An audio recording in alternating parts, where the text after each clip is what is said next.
Would you say that ayahuasca saved your life? No, stop drinking saved my life. Okay. Not quitting drinking saved my life. Ayahuasca helped me find out who I was. Wow.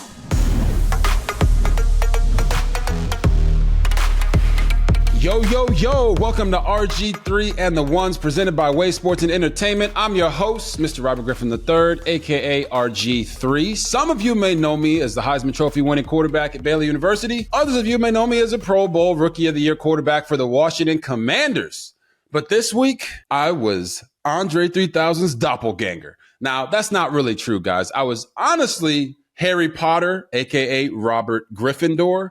But there were some fans out there that were popping up some pictures on Twitter and on social media talking about how I actually looked like Andre 3000 attending Gryffindor. And I'm not going to lie, guys, it's pretty funny. It's really funny. And Andre 3000 is a legend. So comparing me to him, saying I look like him, which I've heard for my entire life, by the way, I am honored. And one day I hope we can get him on this show and we can have a conversation with him. That would be pretty cool. Outcast, come on now. Come on to the show, guys. Come on now. But here we are at RG3 and The Ones, and we're going to have new episodes dropping every single Thursday. So we need you guys to subscribe to our YouTube channel and make sure you follow us on social media at RG3 and The Ones. Again, guys, subscribe to our YouTube channel and listen to the podcast wherever you get your podcasts. We will be there. And follow us at RG3 and The Ones on all of our social media accounts. All right, guys, coming up on this episode, we're going to talk about the quarter bounce backs.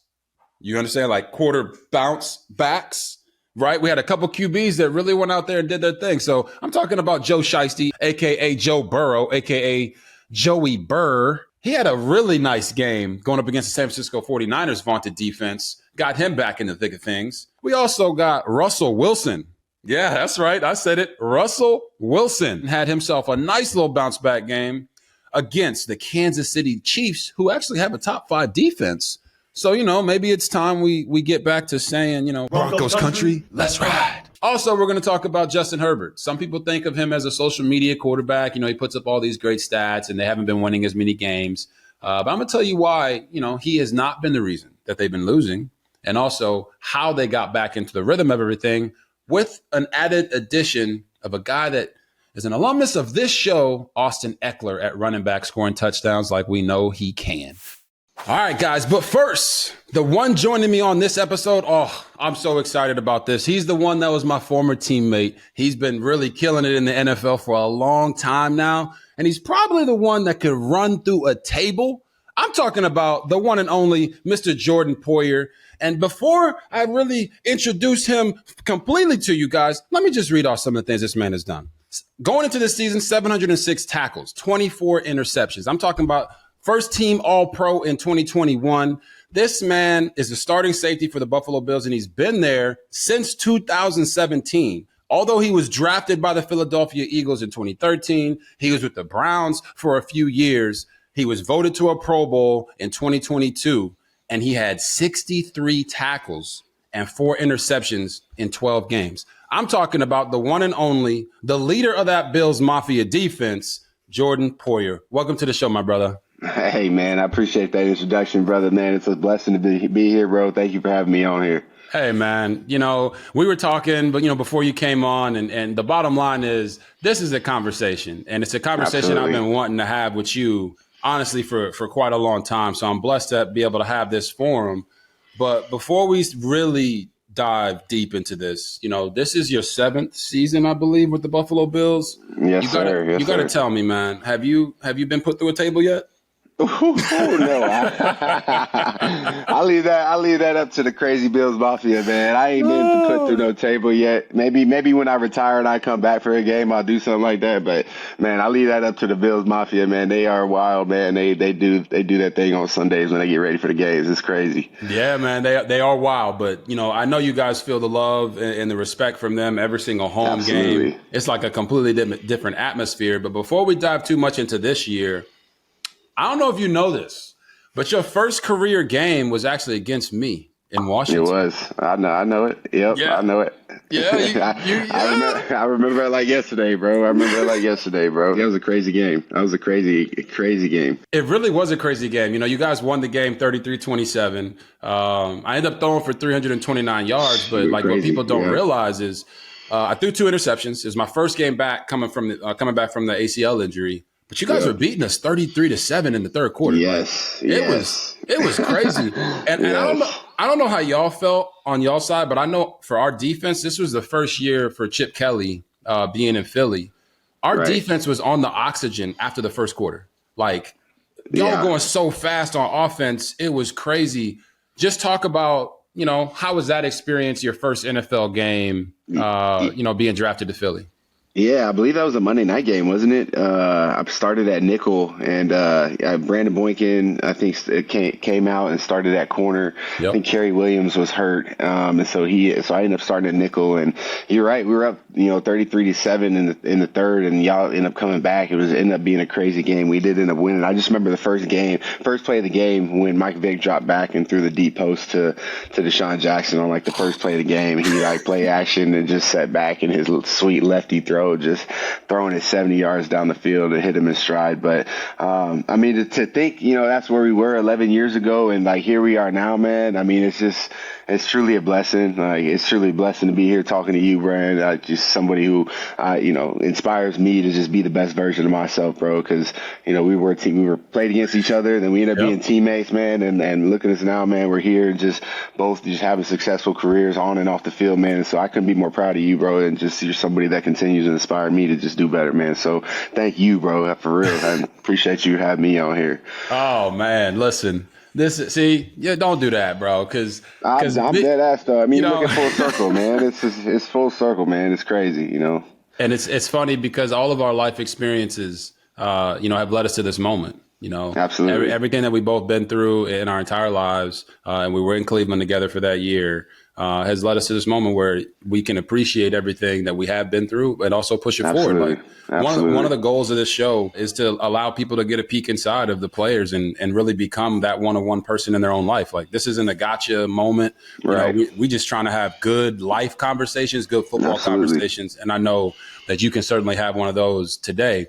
So before we dive deeper into the story of like how you got started with football and everything in general, just give me a little bit of update on like what you guys have been going through this season in Buffalo with the ups and the downs. Like, how have you been able to remain steady?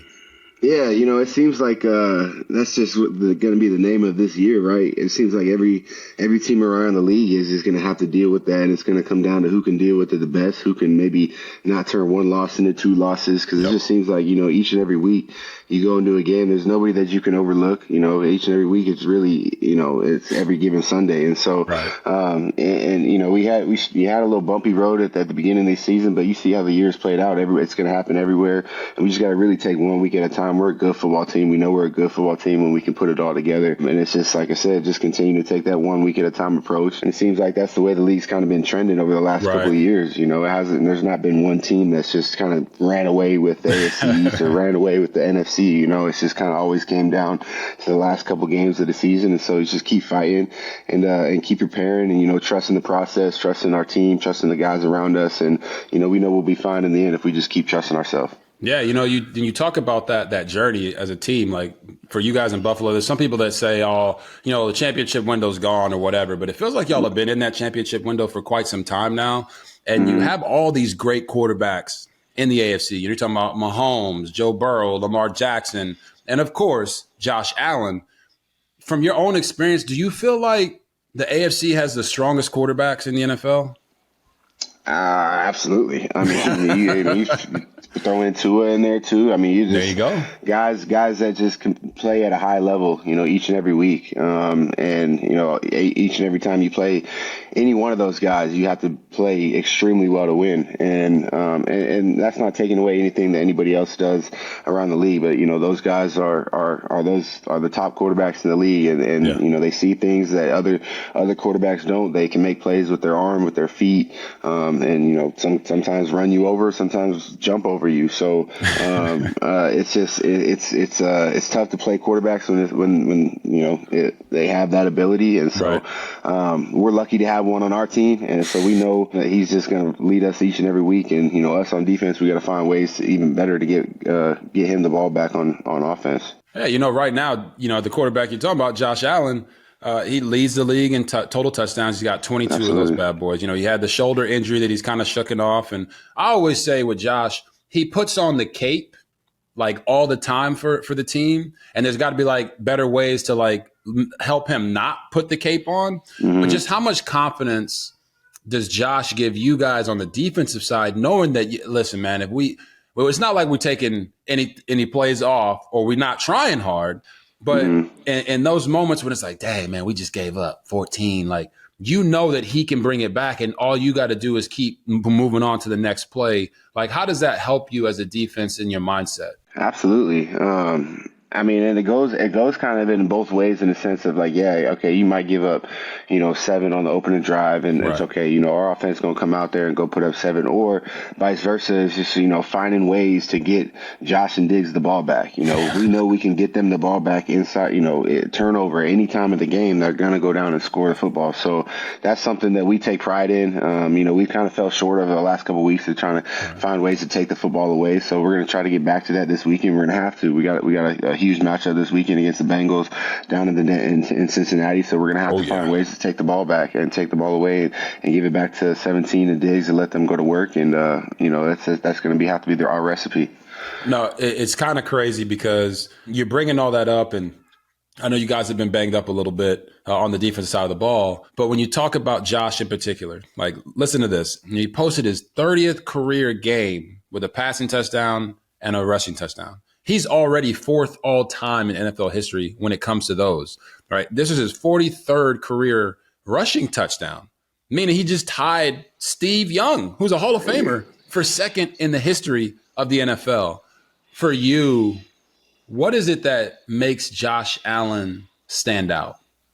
Man, he's just a fierce competitor. Like, and you can see it in his eyes too. It's just like, it's just a nastiness about him that, nobody's going to tell him no, and when he's in that zone, I mean, you can feel it. You can feel his energy. You can feel it like on the sideline when he's talking his shit, when he's getting up, pointing first downs, and that only raises everybody else's level of play. And so, like I said earlier, on our job on defense is to find ways to get 17 the ball back, because if 17 has the ball, as long as 17 has the ball, we're going to win the game. So, we take pride in that. And again, we're going to have to get back to that. We've fell up short a couple of weeks, but, watching games yesterday, it seemed like that ball was just in the air for boys to be getting, man. I was like, holy cow, I need to be playing today. But no, we're going to be finding ways to get the ball back, man, to get it back to 17, because with the ball in his hands, man, the man's a beast. He is a beast, 1,000%. Let's face it, guys. Not all of us can be Steph Curry with the shot, cooking with the sauce, Chef Curry with the pot. Shout out to Drake. But this week's episode of RG3 and The Ones is sponsored by HelloFresh, America's #1 meal kit. The holidays are right around the corner, and HelloFresh can help take the stress out of dinner by delivering everything you need to cook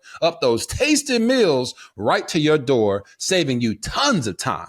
The holiday season can be hectic, and you don't want to be the one to ruin Thanksgiving with a takeout turkey now, do you? That's where HelloFresh's 15-minute meals come into play. These quick fixes help you get a wholesome meal on the table in less time than it takes to get delivery. The most wonderful time of the year is also the most delicious. Enjoy every bite of the holiday season with HelloFresh. Choose from over 45 weekly recipes and over 100 curated picks from HelloFresh Market. That's greens, beans, tomatoes, potatoes, chicken, turkey. Y'all get it, okay? In between filming, traveling, and taking care of my kids, of course, I like to cook my HelloFresh meals with wifey. It's a fun way to spend quality time with her, and it is easy and hassle-free. And get this, HelloFresh is so much more than dinners. HelloFresh can help take the hassle out of every mealtime occasion with easy breakfasts, quick lunches, and snacks, all delivered along with your weekly box. Go to HelloFresh.com/RG3free and use code RG3free for free breakfast for life. What? For life, people. One breakfast item per box while subscriptions are active. That's free breakfast for life at HelloFresh.com/RG3free. Once again, use code RG3free. And as they say, if it's free, give me 3 of them. All right, people, the moment you've all been waiting for has finally come. I'm about to give you guys some fashion advice. And this week's episode of RG3 and The Ones is sponsored by True Classic Tees. Whether it's alpaca hats, granny glasses, or wizard wigs, I think it's safe to say you can trust my expertise on this subject. Okay, so let's talk about these t-shirts for a second. I've said it before and I'll say it again. They off the chain. True Classic completely re-engineered how t-shirts fit. They're tighter around the arms, the chest, and the shoulders, but a little looser, in the torso because we all are about to be eating real good during the holidays. You'll be getting the compliments at all the holiday parties this season with True Classic Tees. Speaking of compliments, they're comfort jeans, and they're my new go-to. They got that classic look, mold basically perfectly to your body, midsection, a little perfect 4-way stretch for max comfort. Dad jean mode activated. But seriously, whatever you choose, you can't go wrong with True Classic. All their clothing is designed to be versatile and to work with your lifestyle so you can look and feel your best all damn day. And men, this is the perfect gift for you, but also a gift for her. So if you're ready to upgrade your closet, shop now with my exclusive link at trueclassictees.com/RG3 and save up to 50% site-wide during their November holiday sale. Make sure you end the year with holiday cheer, thanks to True Classic.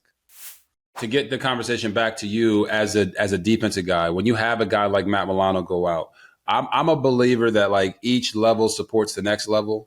So like if your D line's not playing great, it hurts the linebackers. If the linebackers aren't playing great, it hurts the safeties. Do you feel like there's more pressure on you at the safety spot right now because of some of the things that have happened on defense? Man, it kind of similar happened last year. Micah went down. Tre'Davious, he went down a couple years before, and just finding ways to. You don't want to say it's pressure, but at the same time, over communicate, understand the guys that you're playing with, understand, the reps that you've been getting together. You might have to say something 2 or 3 more times. You might have to watch film for another 30, 45 minutes throughout the week with somebody else. And so, it's all those little things that maybe, you don't want to take for granted, because, with Matt and Tre'Davious, it was, you'd hear a call and it was like, we would all know where each other's supposed to be. Everybody knew, the checks, everybody knew, off of motion, we're doing this, off of shift, we're doing this. And so now it's just really heightening your awareness as to who you're playing with and the communication that you're going to have to come across. There's no pressure. It's just more of like, I know when our secondary is all on the same page, there's not a lot of teams that can beat us. It's that, when we, a lot of times is when we give up plays is when we're not on the same page, whether it's a big play down the field, miscommunication, we're playing cover 4, cover 2, or, a safety's supposed to spin, and just simple things like that can be fixed just by simple communication. And so, just being able to heighten your awareness with the guys that you're playing with, and just continue to work throughout the week with all that communication. And then when you get into the game, just being able to over communicate, never take for granted communication. Yeah, you talk about that communication, and it's trade deadline day, and you guys got a new addition in Russell Douglas. So for you as a leader in that secondary, how do you get a guy like Rasul, who's had success in this league and played at a high level, to like tap in and be able to have that seamless communication really from the jump? Because I know you guys are going to want to get him involved early. Absolutely. Yeah. I mean, he's obviously a great player. He's been in the league for, I think, 7-8 years, has had a tremendous amount of success. He was drafted to Philly. I want to say he was maybe in Vegas for a year and then went to, in Green Bay. And so just a veteran guy who's been around the ball, who's been around the league for a long time, been around the ball a lot. And so somebody who, I'm excited to play with, I'm excited to tap into his head and learn from him even, learn from the things that he's been able to bring over to us, and then vice versa. So we're just gonna, I'm excited to meet him tomorrow at work if he's in there, and just gonna stay positive with him, treat him like a professional, man. And I know he's gonna buy into the system because we got some really good guys, man. We got some really good guys in our secondary that are fun to play with, that are fun to be around, and that's what makes us who we are. That's why we've been playing together for so long. We're just a really good group of guys. Yeah, I mean, you can feel that energy from your team when I watch the tape, right? Teams that run to the ball, celebrate with each other. You guys have that for sure with the Buffalo Bills. But when you look at the other side of the ball and you bring in a guy like Leonard Fournette, aka Playoff Lenny, like how does that work for you? I know how it worked when I was a teammate with you, but now that you're in Buffalo and you have a guy that's as accomplished as Leonard Fournette has been and won a Super Bowl, how does that introduction happen when you know that, I don't really have to communicate with this guy on the field, but he is still a new teammate and we want to make him feel welcome in the locker room? Absolutely. I mean, that's just it, man. Just show them the respect. And, put yourself in that situation in a sense. Like, how would you feel, you get traded or you get, brought in somewhere else? That's kind of been my motto, since I've been in the league. I remember Joe Hayden, man. Joe Hayden was one of the coolest vets I ever been around. And, I always said, when I get older to be a vet, man, I want to be just like Joe Hayden because he treated everybody with respect, man. He treated everybody the same. He was just a cool vet that I wanted to be around. And I just, and that's how I see it. And that's how our team is, man. It's just like, welcome, open arms, man, and just respect the process, respect what we're doing here. And then we're going to keep it pushing, trying to win the next game and the next game and the next game. And so, it's not a whole lot of egos on our football team. And so when anybody else comes in, we just welcome him with open arms and we know he's going to get to work. It's interesting you bring up Joe because Joe is obviously I was over there in Cleveland for 1 year, but you and Joe were both my teammates, and Joe was that guy. Like he brought me in. I wasn't like the most like let's go out there and like get it in type of dude in the streets, but Joe immediately, hey, you got to come out with this. He brought me out. He brought me to the house. We go to his house, play pool, do all that, and like that pays so much like dividends that people don't understand in the camaraderie in that locker room. So to like go through your journey a little bit once you got to the NFL, you drafted by Philly, you play there, you get released late in the year. Cleveland signs you. You talk about Joe being there and doing all those things with you. How was the process of after you left Cleveland, you signed on the first day of free agency in 2017 with Buffalo, and now you're sitting there with Micah Hyde? Like, how did he introduce himself to you in that moment? And then how has it been playing with him for the last 7 years? Yeah, it's actually a crazy story. I met Micah Hyde in San Diego through a mutual friend, Christian Kirksey, who we played with out there in Cleveland as well. So I met him that year before the off season before. We met at a Buffalo Wild Wings, and I just dapped him up, and we sat and talked about ball for a little bit. But after that, I didn't really think anything of it. He played in Green Bay, I played in Cleveland, and a lot of people had always compared our game together. He went to Iowa, I went to Oregon State. He's from a town called Fostoria, Ohio. I'm from a town called Astoria, Oregon, which is kind of, it's his 11th year. It's my 11th year. We came in at the same time. And now to sit here and say, that, we're 7 years in and, arguably, you could put our numbers against a lot of safeties that has been in the league for a long time. And they're up there with them. So, it's been such a blessing because I've learned so much ball from him and he's helped me in my career so much. Just, not even just on the field, off the field, man, somebody who's inspired me as a father, as a husband, and as a player, just he's helped me. He's seen me pre-sober Jordan Poyer. He knew me before I got sober, and then even after. And so he's been somebody who's I've been able to talk to a lot about my problems on and off the field, and somebody who's just really given me a lot of inspiration just to be the best I can be on the football field. And he's somebody I go in every week, and I don't want to let him down. I know he doesn't want to let me down, and so that's why our bond is so strong that we just continue to play, win, lose, or draw. It doesn't matter, man. We're just going to continue to play. And so it's been such a blessing to play alongside Micah, man. And, we'll definitely be calling each other in 30 years, talking about the bull crap we were stressed about during the middle of the week 8, and just, laugh about it. But he's somebody that is truly a blessing in my career for sure. Nah, man, it's beautiful to hear you talk about your teammate in that way, because we all have those guys in our careers that we know like this goes so much further beyond just the field. And Absolutely. you didn't say it, but I'll say it for you, bro.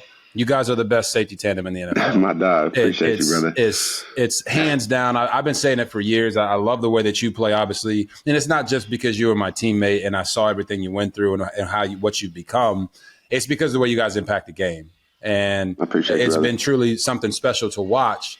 But I want everyone to stay, that's listening to this, stay here because we're going to talk more about what you just mentioned about becoming sober. But I want to ask you a question because you guys have a very interesting locker room, like very outgoing personalities, I would like to say. Now you got Stephon Diggs, you got obviously your boy Micah Hyde, you got Von Miller, there's Josh Allen. Like, what is one of the wildest locker room stories that you have about this team? I mean, everybody's a character. I mean, you could throw Deion Dawkins in there. Okay. Yeah. Deion brought in some they were little like water pellet guns one day, and we had a full on blast on fight with these water pellet guns in the locker room. Just these little. I mean, they hurt too, and I mean, just boys. Von brought a golf mat in, so he practicing his golf game every day. Everybody's on the golf mat every day practicing the golf game. You're pretty good too. I'm pretty good. Right now, I'm not very good. Right now, I haven't played since August, but when I play, I'm good. And during this football season, I'm not. I can't swing a club. I'll be upset if I go out there right now and swing a club. But guys do golf, though. Guys golf. We have a good time in the locker room, man. It's a funny, I can't name any crazy ones. I got you. But, we got to keep it. We can't share too many things here. But I'm with you. Yeah, we have a good time in there. Yeah, it seems like y'all have a lot of fun. I enjoy watching teams that just like being around each other. And that's what it feels like when I watch you guys go out there and do your thing. And I know you're a really good golfer. You won it was at the Pro Bowl. You won the longest drive. Yeah. I smashed it too. You smashed it. That thing. Well, how far did it go? 316. Yeah, 316. Get your Tiger Woods on. Tiger Woods. I know.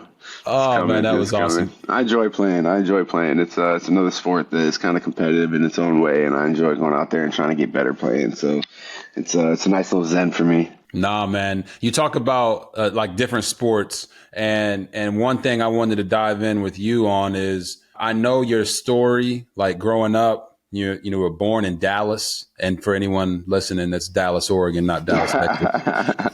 You grew up and you went to Astoria High School there in Oregon. You go to Oregon State, which on a side note, I got to say, I called an Oregon State game last year, bro, and I got in some trouble. Okay, because y'all's nickname is the Beavers.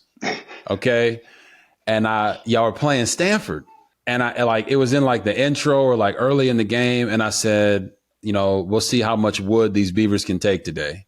And it was you should have heard the producer in my ear. He panicked in my ear. I was like, wait, what did I do? They're the Stanford Cardinal. You know what I'm saying? Man, I think I did see that clip on Twitter. Yeah, I did see that clip on Twitter.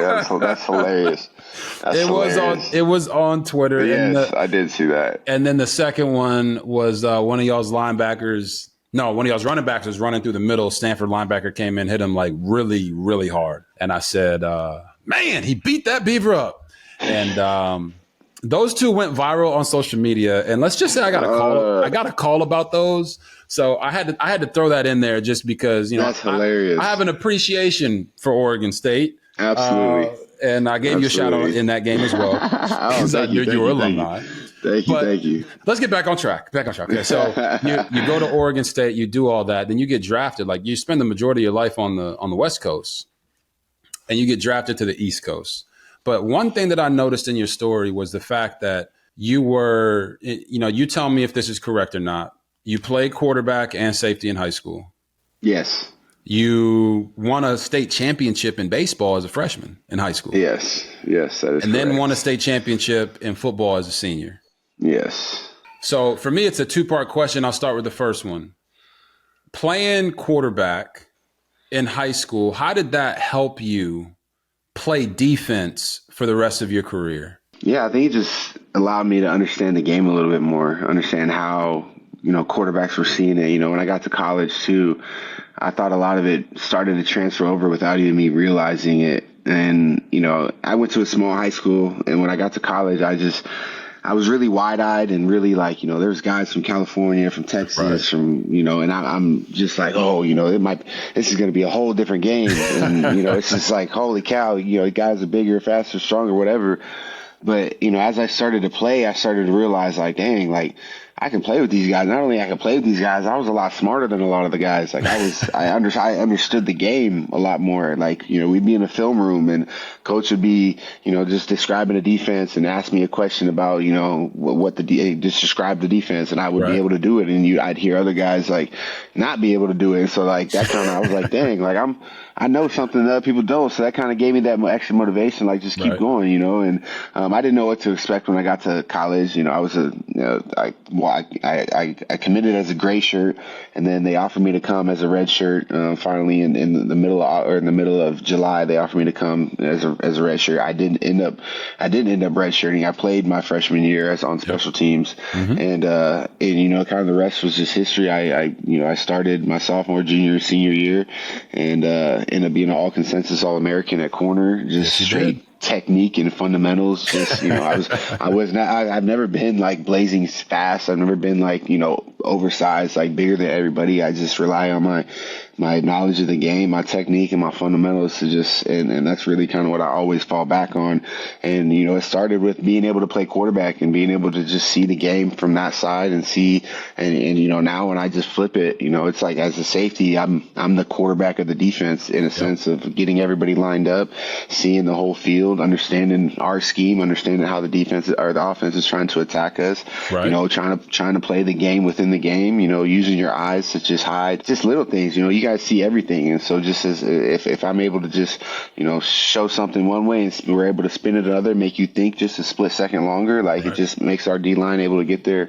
It just takes a split second. You just got to blink, and then if the quarterback's not hit by then, that's really that's from up front. And so that's what we talk about, rushing coverage, being able to work together because it has to, like you said, D line. If the D line's not doing it, it's a good linebacker, and then it trickles down to the secondary, and vice versa too. So it's rushing coverage, but yeah, definitely playing quarterback allowed me to just see the game from a different point of view. And then I wanted to go to college and play quarterback, but I only got offered from 2 schools that wanted me to go play, and so I ended up going to play corner and safety in college, and really just bouncing back and forth from safety and corner, and then ended up going to corner. Got drafted as a corner to Philadelphia. Yes, you did.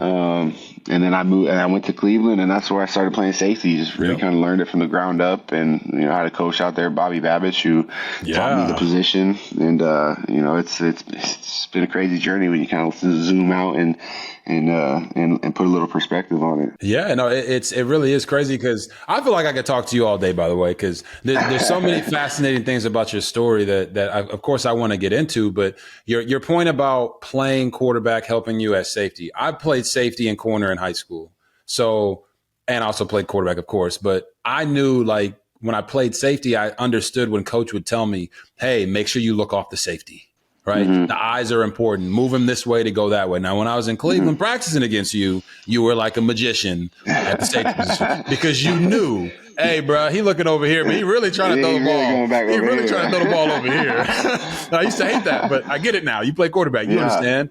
And it's like you work your eyes to the right to move the safety to the right, but you also have to get your feet and your eyes back to the left to make that throw and see that throw. And that's like the game within the game that people don't quite have a good grasp of. But when you play both sides of the ball, it can help you. The other thing I learned by playing corner was it don't matter how great the coverage is. There is no coverage for the perfect throw. Now, I was a really good corner. Don't get me wrong. I was a bump and run, Richard Sherman type corner. Get my hands on you, run with you. Right? I wasn't going to play no zone. I just couldn't do that. It is what it is. It's too tall, too fast, but not quick twitch enough. So I had to get in your face. And there's a couple of times the quarterback made a nice back shoulder throw or threw the ball on a fade, like in the right spot where only the receiver can make the catch. And I couldn't do anything about it. But the other thing that you said that was fascinating, and I've known this for quite some time, but I think the viewer needs to know it as well, is you were a gray shirt coming out of high school. You end up coming in as a red shirt, but then you you blow them out the water and they play you. You're a punt returner your freshman year, you play on special teams. Then you have your whole journey that you just described, going to the NFL.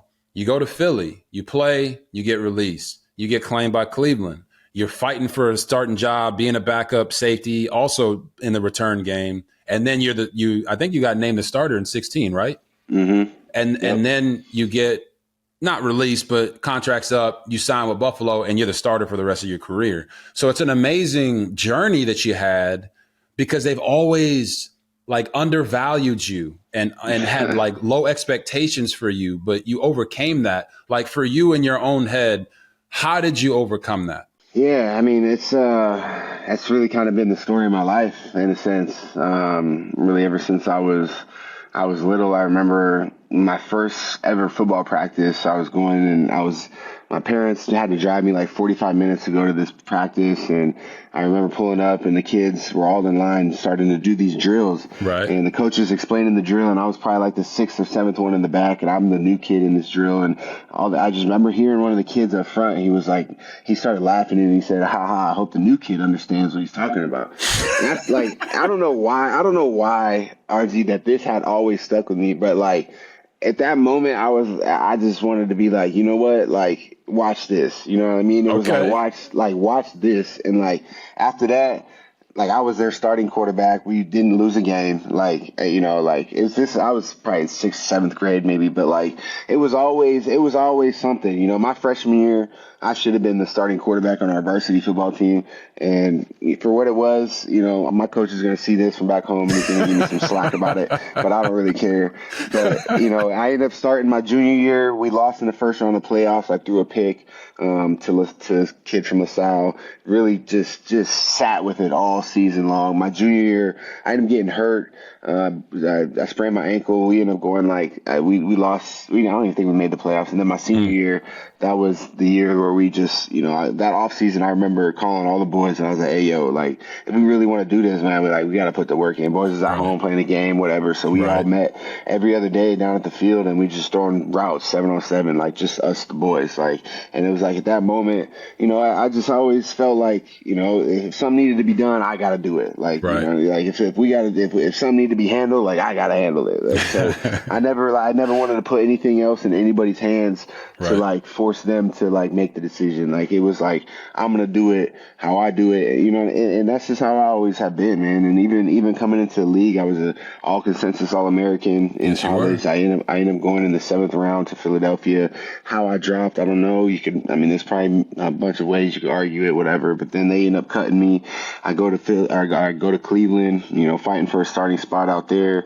You know, I ended up getting hurt out there in my 4th year in Cleveland, and I lacerated my kidney, and they didn't want me back out there in Cleveland. And you know, I had an opportunity to go to Buffalo, and I mean, you damn right, I'm going to take it, man. Full advantage of that. It was like, you know, I was pissed off. I was real pissed off at the world at that point in my life. Like I didn't know what was going to happen. I was just pissed off, and I was just like, you know what, this football, I'm going to let this be my release. And I balled out that year, 2017. I had 5 picks.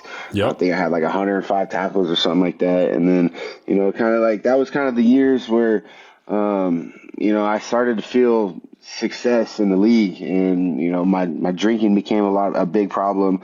I didn't know how to handle success. I didn't know how to handle, you know, all the accolades, all the people like, you know, talking about me, about, you know, Buffalo Bills, Jordan Poyer, this, that. And, you know, I used alcohol as a crutch, and it was just a really kind of a dark, you know, I was balling, but it was still at the same time in my heart and in my head, I wasn't where I needed to be. Just football was kind of like my escape, being able to go play football and escape from the real world. And then when I wasn't playing football, I was drinking, trying to escape from everything else. And so, you know, I enjoyed playing football, but I wasn't, you know, it wasn't who I wanted to be for my family, for my wife, for my daughter during those years. But man, it's a journey, man. It's everybody's on their own journey. Everybody's on their own way. And, you know, I had to figure some things out in my life to be able to get to this point right here, right now. And I'm not perfect at all, but just want to continue to just be the best version of myself, you know, be the best version, best husband, best father, you know, best player that I can be, best friend, you know, that I could be. And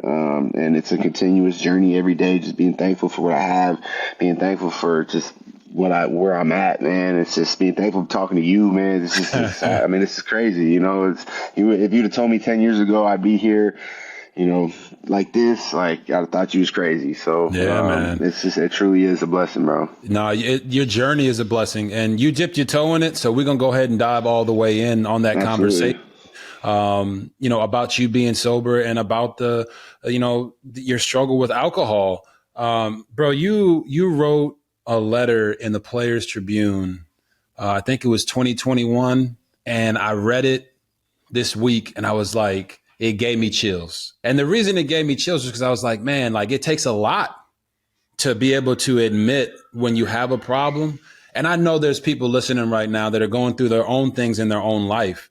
So I want to just fully open that door. When you pull back the curtain and you think of the date, March 13th, 2020, what does that date mean to you? I mean, just the day I was able to finally release so many just demons in my life, really finally able to open my mind up to just the endless possibilities of being the best version of myself, because I didn't know what that even meant at that time. I didn't know nothing about mind, body, soul. I didn't know nothing about just, I was very selfish. I was very me oriented. I was very, didn't really care how anybody else thought, felt, you know, about what I was doing, or how it was affecting them. And, you know, it was a time in my life where, I don't regret any of it, because I learned so much about myself through it all. And, you know, I guess you were to say there was a part I would regret, you know, I wasted probably 2.5 years of my daughter's life, you know, when she was born. And, you know,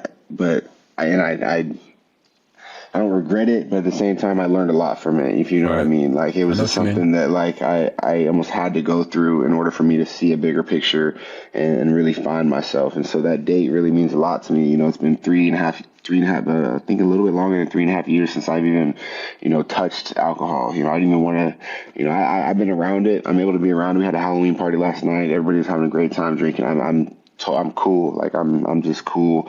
I have a whole different perspective on what it does to me, what it does to my body, what it does to my mind. And I just don't want really anything to do with it. And that's me. But like I said, like, I had so much help along the way, though. Like, I had such a strong support system. You know, for one, my wife, you know, being able to, you know, see who I was and see who I could be, and really just stick with me through it all, and know that there was a better version of me inside somewhere that, you know, was in there, and I just had to find it. I had to understand it. I had to learn about it. I had to go through some really dark days, you know, some really tough, you know, the weeks after not drinking, you know, just some tough times, like, I just want to drink, and, you know, even months, you know, after, you know, years after. But right now, you know, I'm totally been 3.5 years, and I've been just, it's been magical, RG, bro. It's been magical, because my life has changed so much, even within those years, and I just want to keep continuing to help those who need it, man, because you know, and break the stigma, because you know, one of my slogans in my foundation is it's okay to ask for help, because you know, I think as men, you know, especially in this day and age, you know, we're so you know, our egos kind of get in the way of you know, it's like, I gotta, you know, if I say this, and, you know, I'm gonna look like this, or they're gonna think of me like this, and you know, that's the ego, you know, that's the ego saying, you know, how you don't gotta do that, you're good, you know, you got it all figured out, man. Nobody's got it figured out, man. We all could use somebody. We all could use somebody for help. We all could use some sort of knowledge to get out of a situation, because there are ways, man. There's so many people out there that need help. So many people out there. We're all searching for answers, and nobody has them all. But, you know, as long as we all just keep continuing to communicate, you know, our ideas with each other, and, you know, I think that this world could be in a better place. Right now, it's tough, man. It's a tough world that we live in. You know, I don't feel there's a lot of communication between people. You know, like heartfelt conversations. You know, just talking about real life stuff. You know, it's, you know, real distracted with a lot of stuff that's externally. You know, a lot of us never really look internally to find answers. And, you know, that's where I looked. That's where I felt like, you know, I needed help change the world for my daughter. And so I had to look at myself, how can I fix myself to help the world around me? And so that was one of the, I've been mind, body, and soul this last year, man, and it's been a blessing to be just in the position that I'm in and with the people that's around me right now. Yeah, and so it's been really such a blessing, bro. No, bro, I just want you to know, man, I'm proud of you. Cause I was there with you. I was there with you in Cleveland when we had some times we went out, listen, and we had a good time. And Absolutely. For you to be able to pen that letter and talk about it, like you have to know that what you just said is helping so many people, bro. And it's beyond football. Like people come to the show because they want to hear about football and they want to hear about how great Jordan Poyer is. Cause you are great, bro. You're great. And they want to hear about how great the Buffalo Bills are and Josh Allen and this or that. But they stay for this. They stay for these conversations because this is real. And Absolutely. This is real life. And what I would ask you is if you could say something to your wife, Rachel, and your daughter, Aaliyah, what would it be now? When you look back on those 2 years that you felt like you wasted, what would you say to them now? How would you thank them for them standing by you?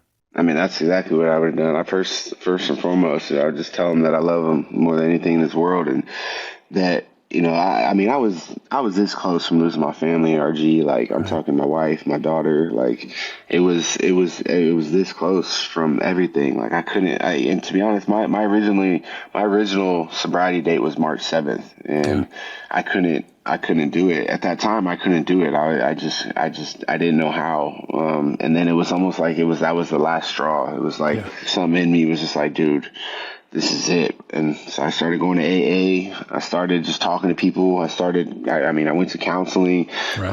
I really just started having conversations. And then I started to shift my perspective on how I saw alcohol, and and what it was doing to my body every time I drank it. And then I just started to really, I look at it as poison now. Like, why would I put poison into my body? Like, why would I do that to myself and to my mind, because, like I said, I'm big on the mind, body, and soul. And, I really feel like, our minds are such a powerful tool that, when you put stuff like that into your body, like it's just suppressing your ideas, it's suppressing your creativity, it's suppressing your higher self.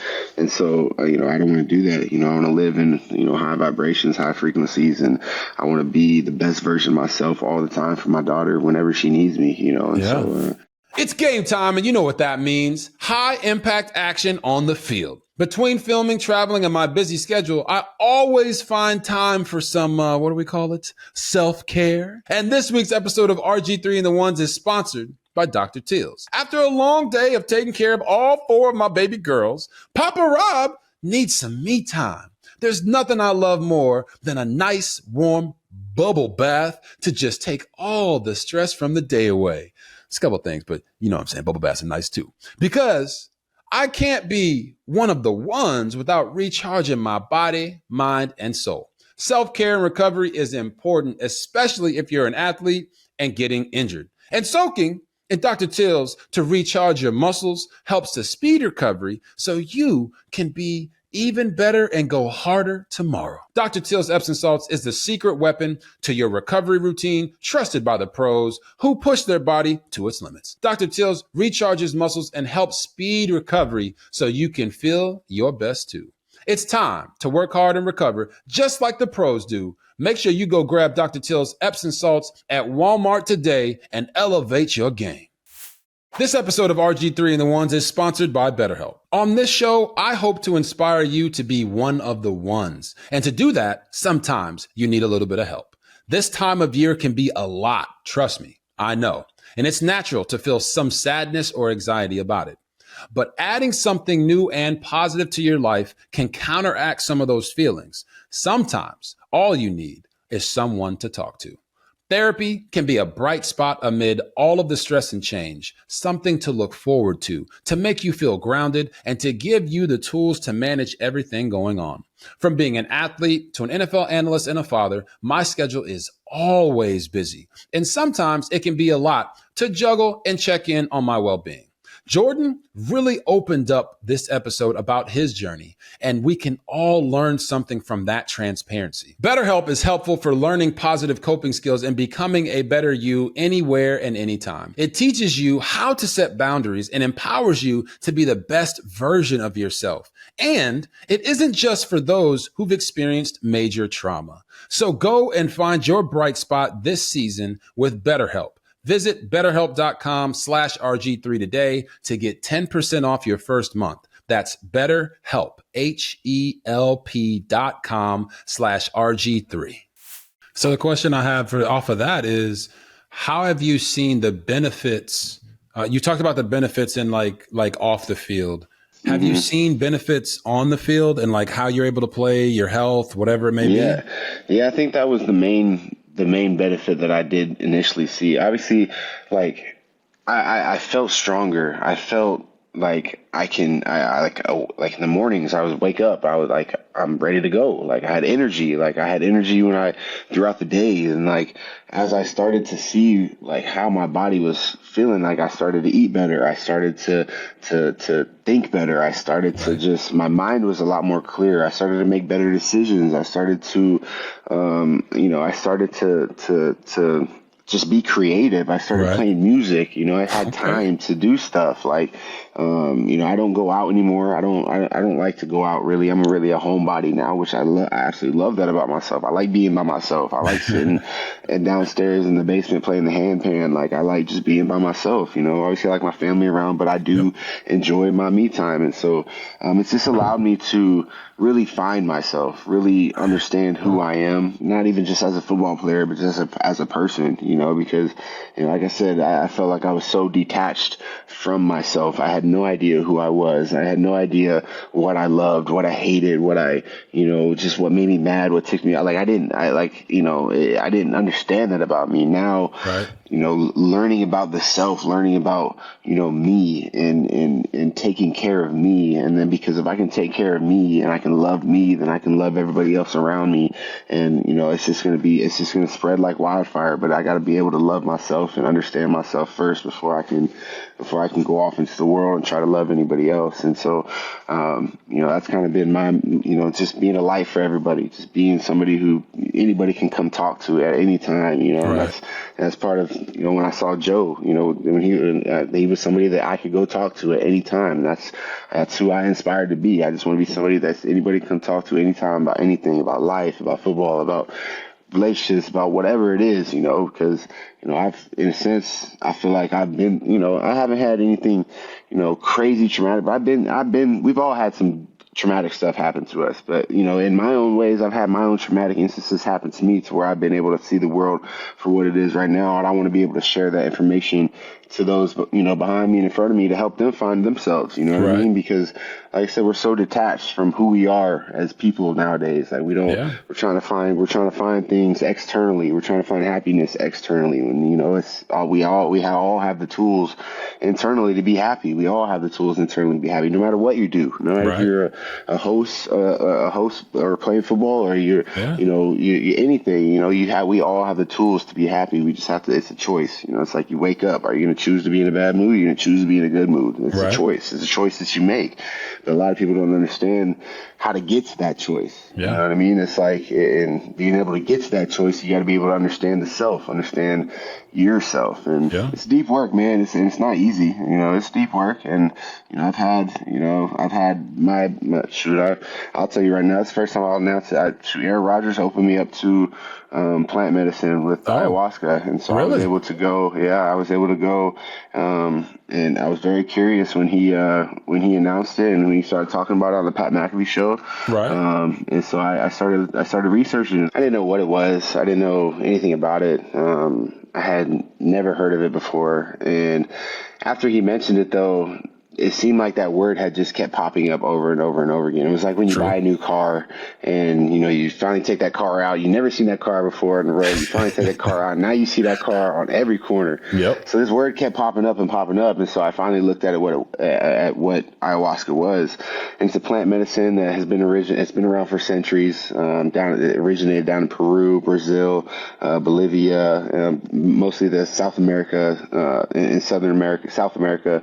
And, and when he mentioned it, I paid attention to him and how he handled the media and how he handled the season throughout that season, and his demeanor and his way of speaking to them. And they had a tough season that year. Right. And his way of handling, the media and handling the questions. And I could see it in his eyes that he knew something that I didn't. And, my curiousness, I wanted to know what the hell he knew. So it was kind of like I started researching what ayahuasca was. And, it's basically a plant medicine. It's a vine. It's called a Banisteropus capi vine. It's broken stems and a chacruna shrub. Okay. And those are leaves, and they brew them together. The indigenous people, they brew them together to make this brew. And you basically drink it, and it's a medicine that you sit with yourself, and it allows you to really handle a lot of traumatic instances from the past. And I tell you, I know a lot of people are probably like, "Oh, Aaron Rodgers is crazy," or whatever. But like, I'm putting this documentary together to help us understand that there are thousands of ways to heal. Right. But Aaron Rodgers, he was right in what he was talking about in this medicine. A lot of people wrote him off. A lot of people think he's crazy. A lot of people think that he's just off the wire or whatever. But I was interested, so I went. I went last March to sit with this medicine, and I went with my wife's cousin Logan. It was just him and I at this retreat center called Resonance in Costa Rica. Okay. We were out there for a week. We did 3 ceremonies with the medicine, and we did one night with the it's called a temescal. It's a sweat lodge. So you sit in this sweat lodge for 2 hours, and it forces you to really go into the depths of your mind and really just fight off really the deep parts of your mind, because it's hot, and so you want to get out, but you can't get out. So it's a mental practice. But when I tell you, I came out of this retreat as a new man,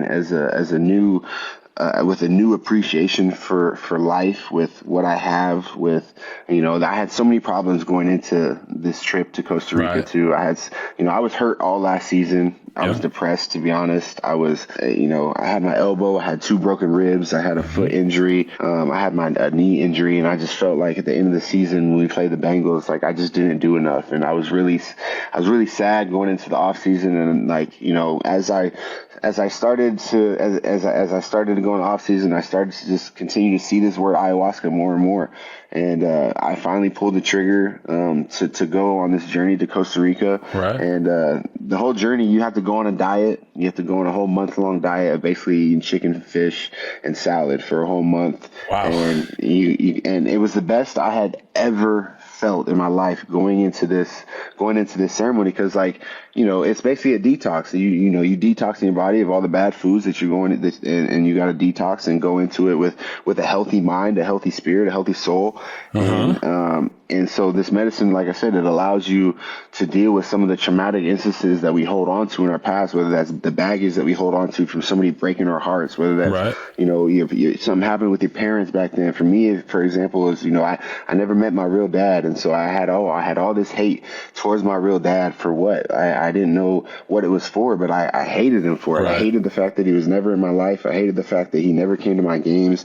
And I hated the fact that he left my mom when I was like 1 or 2 years old and just never showed up again. And I had all this resentment towards him my whole life. And, I went out there, and this is just a small example, but I went out there and sat with this medicine, and, I was able to, and it's not easy, it's really deep spiritual work. It's really deep spiritual work of you working on the self, of you sitting with some of that baggage and understanding why you were so upset with it, why you were holding on to it, and then releasing it.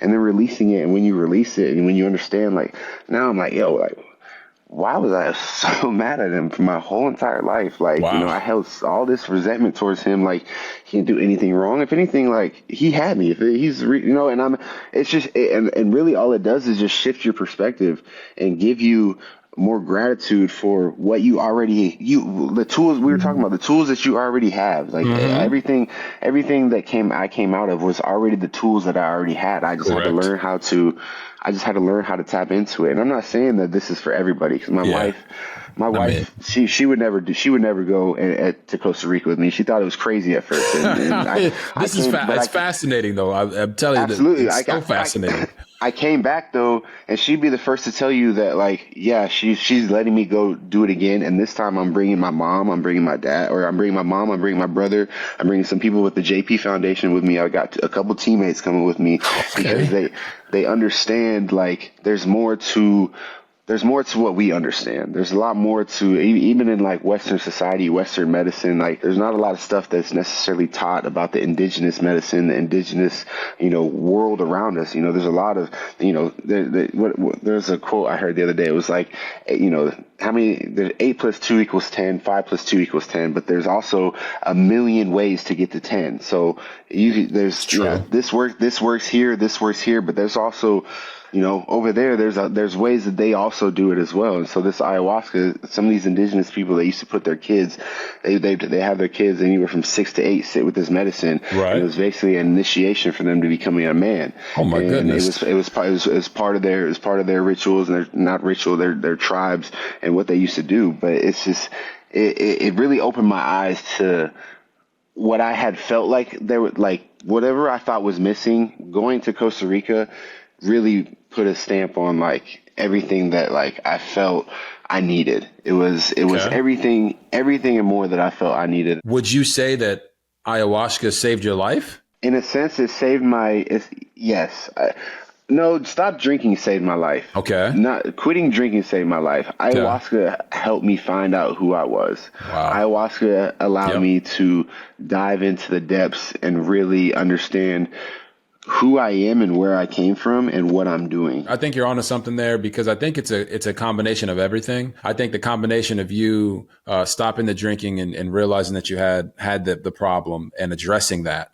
And then, like, it's all right. Well, now I hear this from Aaron Rodgers. I'm going to go try this out. And now people get to see you as the best version of yourself. So that's what creates the curious mind. I'm more than sure there's some people listening right now that are like, you know what, maybe I might want to go on the coast, go to Costa Rica with Jordan Poyer and knock some of this stuff out. So I think the documentary, one, you can count me in for certainly watching that documentary.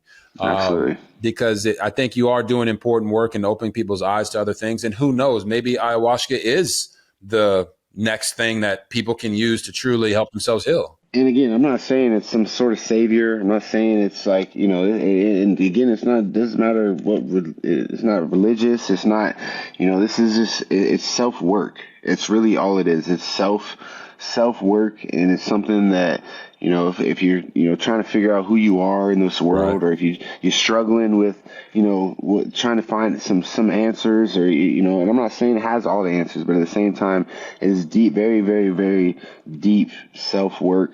And, it's you put in the work. You know what I'm saying? You have to. You put in the work, and that's where I can't say enough, bro. Like, so proud of you for putting in the work. Thank you, and you're working your way through and finding your journey through this thing called life that everybody's trying to do. So this next the next portion of this conversation is really just about, it's a two-parter. We're talking about NFL injuries that you have obviously had, and then just the way the game has changed from a safety perspective. So you got to tell the story. I was there in 2016 when you got the blindside hit and lacerated your kidney, and that ended your season. And it was like, I don't know if it was that moment or soon thereafter that the NFL completely banned that type of hit, right? For player safety, not just for offensive guys, but also, like, come on, man. Like, you can't leave defensive guys out there like that. But the story I want you to tell is the one about you driving. What was it, like 16 hours to a game? Yeah, long time. Like, walk us through, like, the injury, the drive. Like, what went through your mind in that moment of, like, I got to get to this game? Oh man, it was that was crazy. I broke my 2 ribs in a against Baltimore on a pick, and so I missed the next game with the rib injury, and the week after that, they told me I couldn't fly because of the air pressure. Correct. And so they suggested, hey, I think it was Deshaun Watson drove to a game from Houston down to Jacksonville one year. Okay. And so then they mentioned that it would be, hey, would you mind driving to a game? So I'm like, what the that makes no sense. Like, how are you going to, make me not fly to a game, but you want me to play? We're playing the Chiefs this week, and so, they really wanted me to play this game, and so I agreed to it, and, the RV came to my house on what was it? It was a Friday morning. Okay. And picked it was me, Rachel, my wife, and then my daughter, Aaliyah. We just hopped in this RV and just mobbed. We drove 8 hours to Indy, stayed the night, Friday night in Indy, and then just Saturday drove all the way the rest of the 8 hours to Kansas City. Kansas City, yep. And then did the same thing on the way back. We had the VIP bus underneath the stadium. So my bus, as soon as the game was over, I put my jacket or my stuff on. The bus was right there. We just hopped in and went back. But I mean, during it was pretty bad. I ain't gonna lie. Really? It was tough, bro. I mean, not just the whole concept of I am in a RV right now, 8 hours onto Indy. My family was amazing. Daughter was just awesome during the trip. My wife was awesome, just helped me out. But just 8 hours in the bus into Indy. Yeah. And then we stopped at Indy. We got to Indy at 2 a.m. Then we had to get up at 9 to go to KC. Got to KC, and then we played a 4 o'clock game. I think it was a 4 o'clock game in KC, and then I had to hop on the bus, and we literally did the same thing coming back, and then we didn't get back until had to be Tuesday, or what time was it? It had to be late Monday night. Oh my gosh! Oh, dude. I mean, I look back and I'm proud as hell of my family for doing that with me. Some real gangsters for that one, for sure. That was something that we documented. It was cool. I probably would never do it again, but it's cool. Definitely a cool story, though. Definitely a cool story. I remember it because I tweeted about it. And I tweeted up a picture of the X-ray of a guy's chest with the dog in it. With the dogs, I remember you retweeted it. I said, live image of Jordan Poyer after pulling this off, driving 16 hours to get to the game. Yeah. So you're telling me you drove 8 hours, stop, another 8 hours, played the game, did it the same way coming back, which would mean that did you miss practice on Friday? We missed because I know you missed Saturday Friday. Walkthrough. Yeah, I missed practice Friday, and then I missed Saturday walkthrough, and then I missed the meetings on Monday, which kind of sucked. I like going to meetings when we win, so it's kind of sucked. But so you missed all those, but you missed the meetings before. You missed a practice for the game. Then you missed the whole day Saturday walkthrough, and you went out there and balled out like that. I mean, I didn't know that. I didn't know all that to the story. That's incredible. Yeah, bro. Yeah, bro, it's crazy. It was crazy. It was, like I said, one for the Bucks for sure. That's for sure. You definitely. One day, I'm telling you, bro, you're doing a documentary right now, but print still matters. You know what I mean? Like reading books. Absolutely. You got to write a book. Absolutely. Because everything that you've talked about here, people need to hear every nook and cranny of it. And, the next question I have is just, from a standpoint as a player, because you've been on both sides, you have been injured. I had injuries in my career. The game has changed now. I can throw the football across the middle with no fear that a safety is going to decapitate my receiver. It's changed. So how has those rule changes to protecting receivers and protecting the way that you can hit the receiver or hit a quarterback in the pocket, how has that changed the way that you have to play the game as a safety? Yeah, I mean, obviously you just have to have, somewhat of an awareness of when those plays, and I've already gotten fined this year for. Really? Actually, I got flagged. I didn't get fined, which is crazy. I always think that's interesting. I always think that's interesting. You're gonna flag me for unnecessary roughness, helmet to helmet hit over the middle, but I don't get fined. It's interesting. And he's not saying that NFL because he wants to get fined. He's just not at all. But I think it's very interesting. Anyways, yeah. But I mean, you just have to have somewhat of an awareness, especially the way the game's played right now. How I mean, how quick those refs are to throw that flag. I mean, I mean, what's his name from Houston? He had 4 weeks in a row of hits, like big hits, and he got suspended. Like, I mean, they're suspended boys now. So it's like, you know, you got to heighten your awareness. You got to lower your target, and it is tough because you want to dislodge the ball every time a receiver catches the ball over the middle. You know, I mean, I don't see how hitting him in the knees is any better, really. Obviously, it's not the head, but like, I mean, they're still calling, you know, shoulder to shoulder hits, you know, which is how I don't understand how you play that either. If I'm gonna go in with my shoulder and hit him with my shoulder, and you still call a flag, like how, you know, what are we doing? Tough. Yeah, like it's tough. What are we doing? Yeah, your point there is like the one hit from I think it was this past weekend with Shiloh Sanders at Colorado, and they're like, oh well, he hit him with his helmet. It's like, but he hit him with his shoulder first. He was everything by the rule. He was trying to accomplish that, and then football happens. So in those moments, I asked myself, like, I played wide out a little bit in high school as well. For 1 year, I caught like 2 passes, and that was it.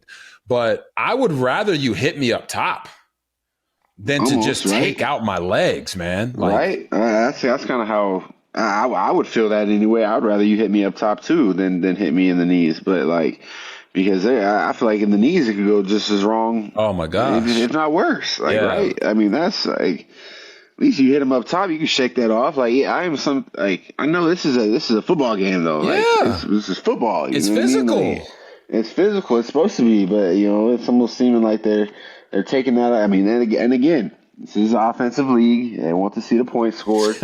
I get it. I get it. That's where the money's made. But you know, it is making it hard for defenders to play this game. And it's tough. It's tough. You know what other call I really dislike? Hey, go ahead. I didn't mean to interrupt you. I really dislike the penalty, the coming back to the ball on a bad throw from a quarterback. Right. Okay. Like so quarterback throws like a 9 ball down the field. Right. And it's underthrown. And the receiver's trying to come back to the ball while a DB still chasing, and he comes back, and I don't like that call either. I'll be honest with you, Jordan. Like, I've heard the GOAT say this before. It's Tom Brady, right? Absolutely. He has said that the game is starting to reward quarterbacks for bad throws.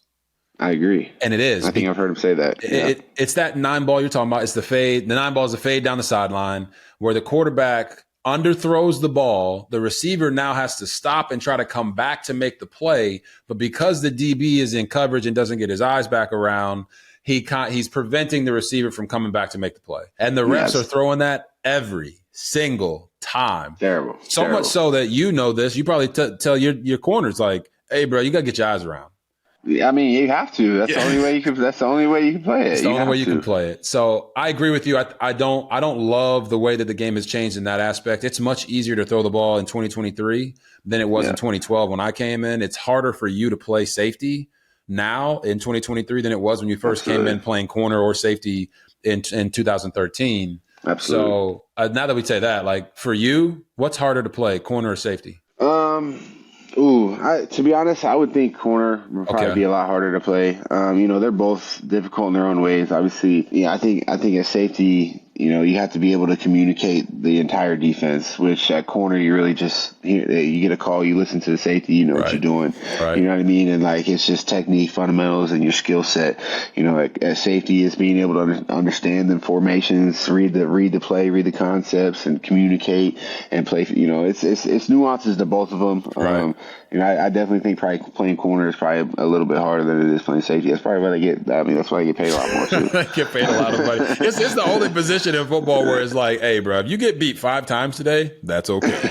Okay, yeah, right. That's you okay. Make that one play. And make that one play. And I don't mean beat 5 times for like a touchdown. I mean, like, if it catches 5 balls on you and underneath, and you rattle and you make the tackle, it's okay. You're good. I always wonder, because you played corner in college, like, how did you compartmentalize knowing when, like, you had a successful day? If you had no picks, right? No fumble recoveries, like, how do you walk out of that game and be like, yeah, buddy had 5 catches for 50 yards and I won that day? Like, I mean, I don't know. That's hard at corner because you don't even want to have that many tackles either, though. Exactly. Like, if I see a corner on the depth chart, bro, and he's like the third leading tackler on the team, right. I'm like, bro, he is giving up hella completions. Yeah. So the stats say 0 at corner. You had a good day. You had a good day.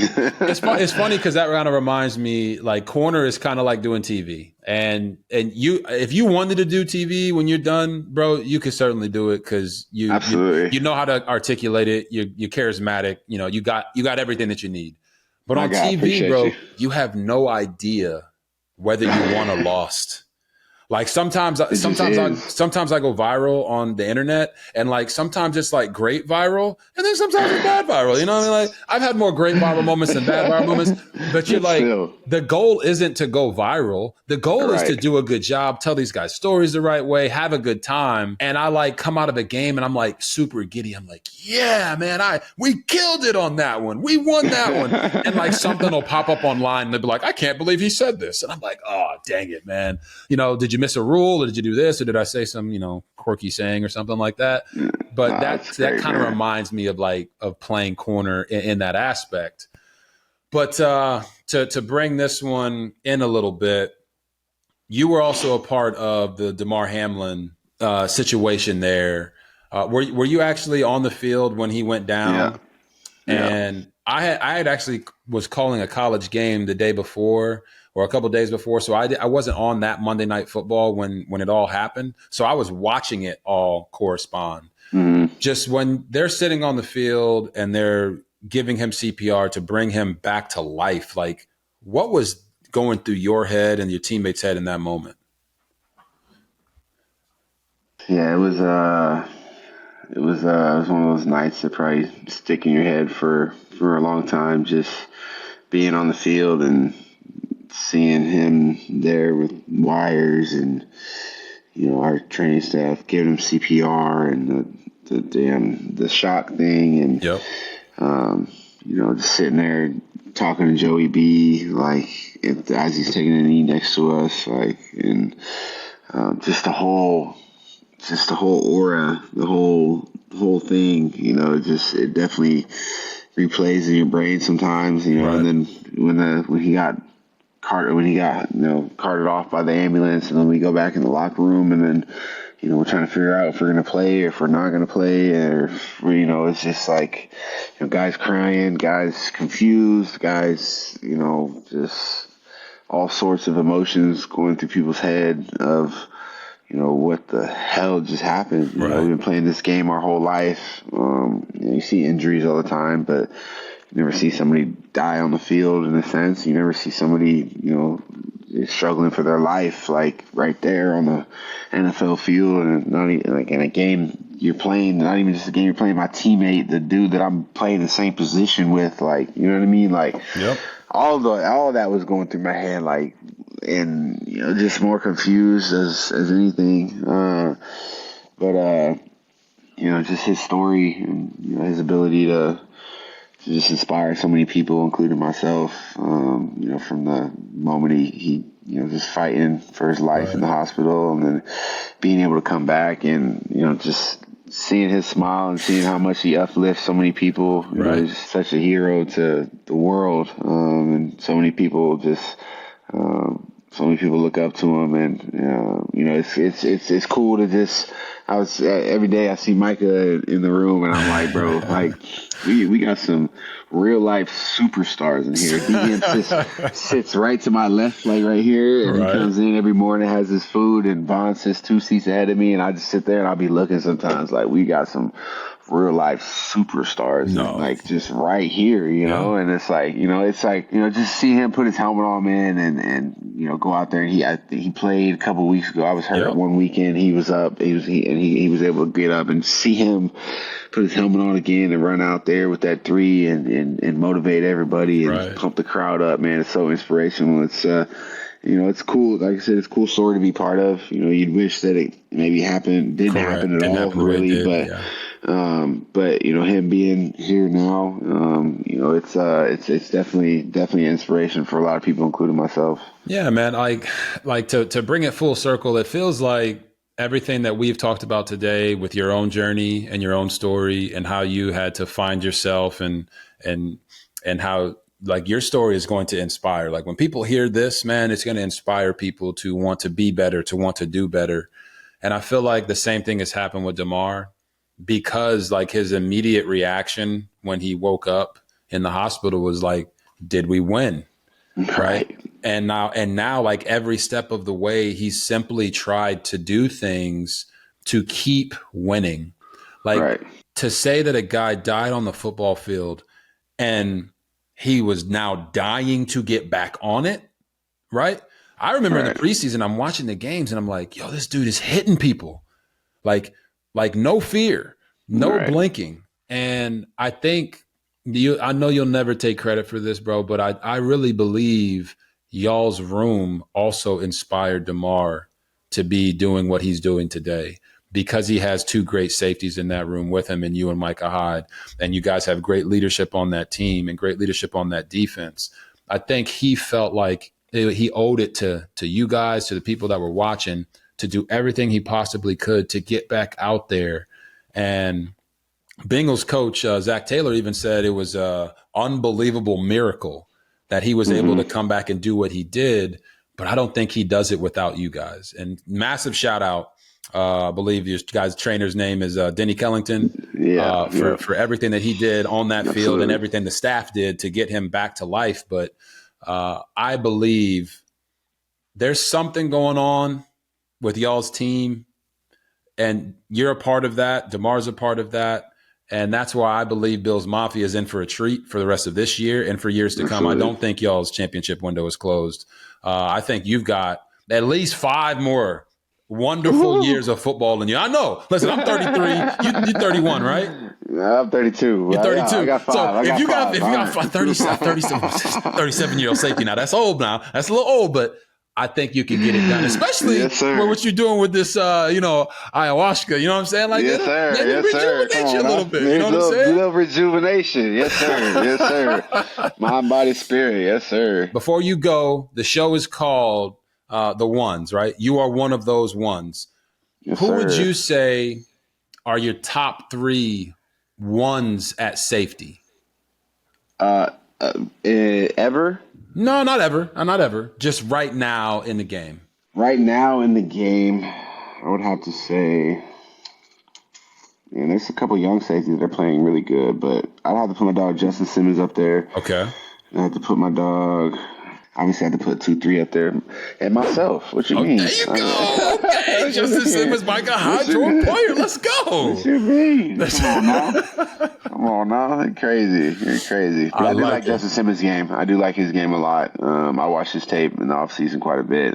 He's a very smart, instinctual football player, and I do enjoy watching him play. He had a hell of a game the other day against the Chiefs, too. He did. No, man, I appreciate you coming on. You were very open, very vulnerable. Absolutely. This was an amazing conversation. I was honestly the most excited for this one, and we talked to a lot of people, but I was excited for this one because of who you are, our relationship as far as being teammates and just watching you grow. I thank you for helping me help the people that are watching this episode and listening on podcasts everywhere, that they can truly become one of one in their own life. And I think your story goes a long way in that. So I appreciate you for coming on, Absolutely. Brother. Thank you for having me on, bro. I really appreciate it, man. Keep doing your thing, bro. I love seeing you on TV every weekend, man. It's really cool, man. Keep inspiring, brother. Appreciate you, dog. Yes, sir.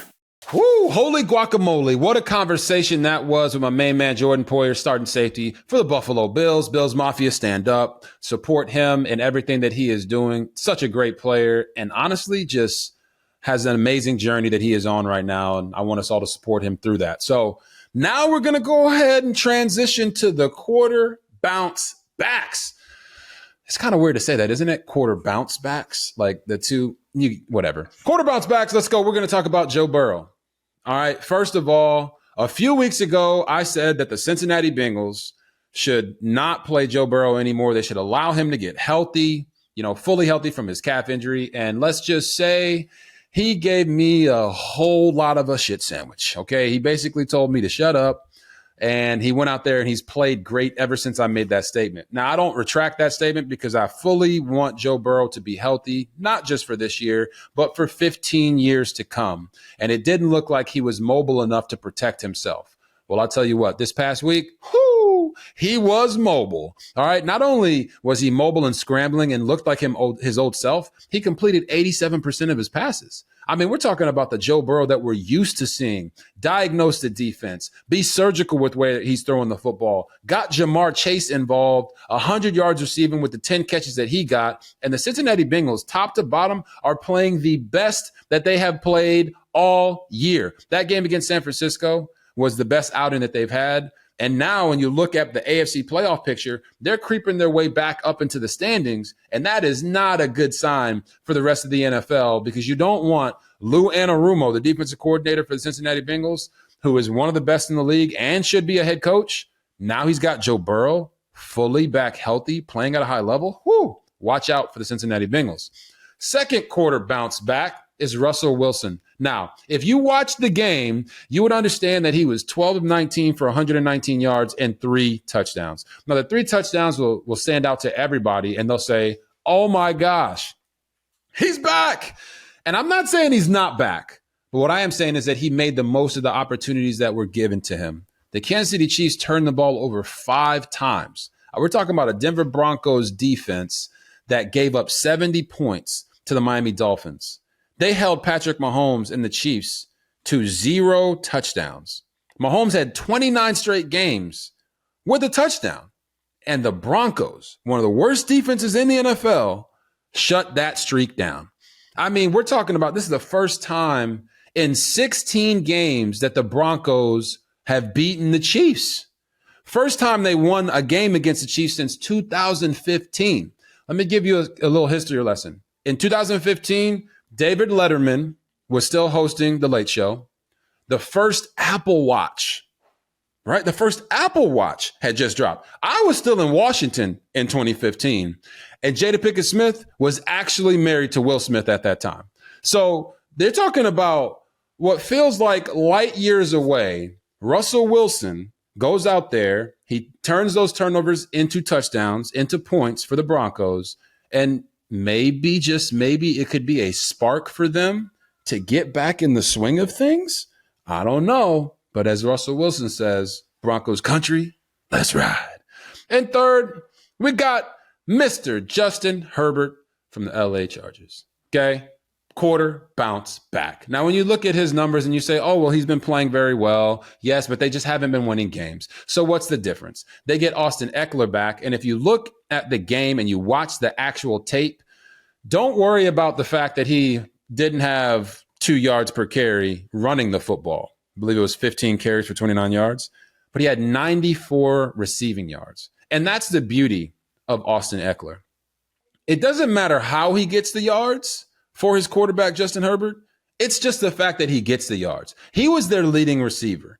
He has now 40 touchdowns. I believe it's 40 touchdowns since the beginning of 2021.